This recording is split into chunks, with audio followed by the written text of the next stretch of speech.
আপোনালোক সকলোকে মোৰ চেনেলত স্বাগতম জনাইছো। আজি মই আপোনালোকৰ লগত শ্বেয়াৰ কৰিব গৈ আছো বেম্বো শুট মানে গাজ টেঙা আৰু গাহৰি মাংসৰ এটা বহুত সিম্পল ৰেচিপি, যিটো বহুত কম সময়তে বনি যায় আৰু বেছি ইনগ্ৰেডিয়েন্টছৰ আমাৰ প্ৰয়োজন নাই। গতিকে বলক আজিৰ যিটো ৰেচিপি সেইটো ষ্টাৰ্ট কৰো। তো এতিয়া মই গেছত বহাই দিছো এটো কেৰাহীটোত মই এতিয়া দি দিছো অলপমান মাষ্টাৰ্ড অইল। আপোনালোকে ৰিফাইন্ড অইলো ল'ব পাৰে, কোনো কথা নাই।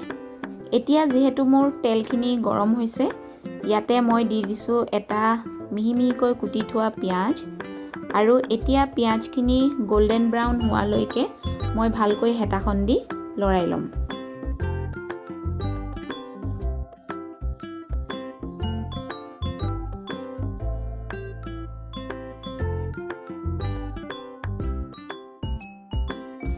এতিয়া যেহেতু মোৰ পিয়াজখিনি গোল্ডেন ব্ৰাউন হৈ গৈছে, ইয়াতে মই দিম এয়া আদা, নহৰু আৰু জলকীয়া। মই অলপমান থেতালি লৈছো, বেছি ফাইন পেষ্ট কৰা নাই।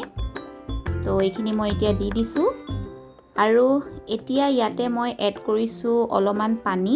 এইখিনি আচলতে পানীখিনি মই যিখিনিত গাহৰি মাংস বইল কৰিছিলো সেইখিনি পানীয়ে হয়। তো মই যাতে মছলাখিনি ভালকৈ সিজি যায় তাৰ কাৰণে পানীখিনি এড কৰি দিছো।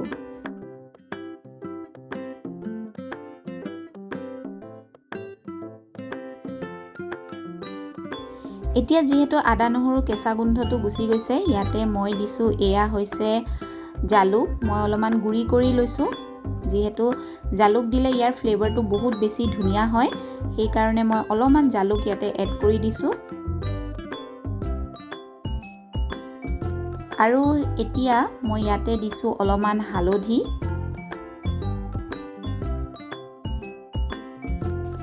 এতিয়া যেহেতু মোৰ গোটেইখিনি মছলা দিয়া হৈ গৈছে, তো হেতাখন দি মই গোটেইখিনি ধুনীয়াকৈ মিলাই ল'ম।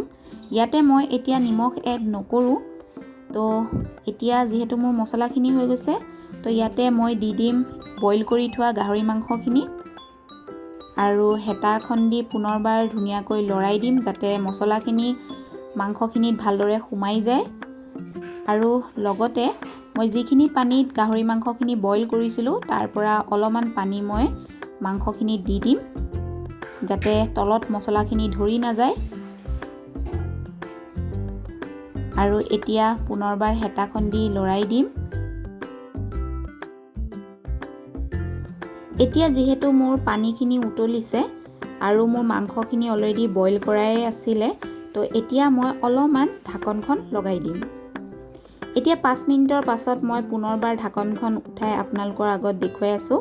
মাংসখিনি অলৰেডি যিহেতু বইল হৈয়ে আছিলে, গতিকে ইয়াতে এতিয়া মই এড কৰিম গাজ টেঙা।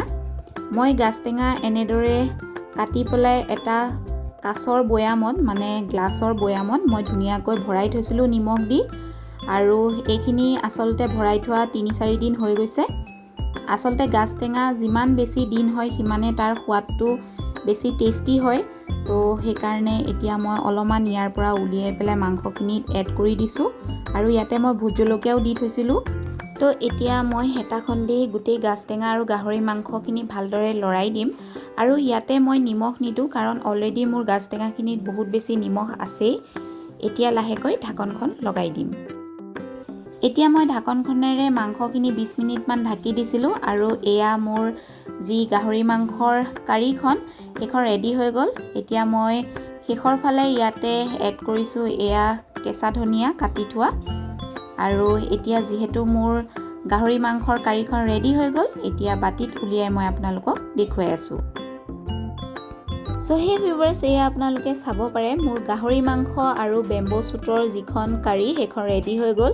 যিহেতু বেম্বো শুট দিয়াৰ কাৰণে গাহৰি মাংসৰ কাৰীখন বহুত বেছি টেষ্টি হয় আৰু বহুত সোনকালে বনি যায়। গতিকে আশা কৰিছোঁ আজিৰ ভিডিঅ'টো চাই আপোনালোকে ভাল পালে, আৰু ঘৰত আপোনালোকেও এবাৰ নিশ্চয় ট্ৰাই কৰি চাব।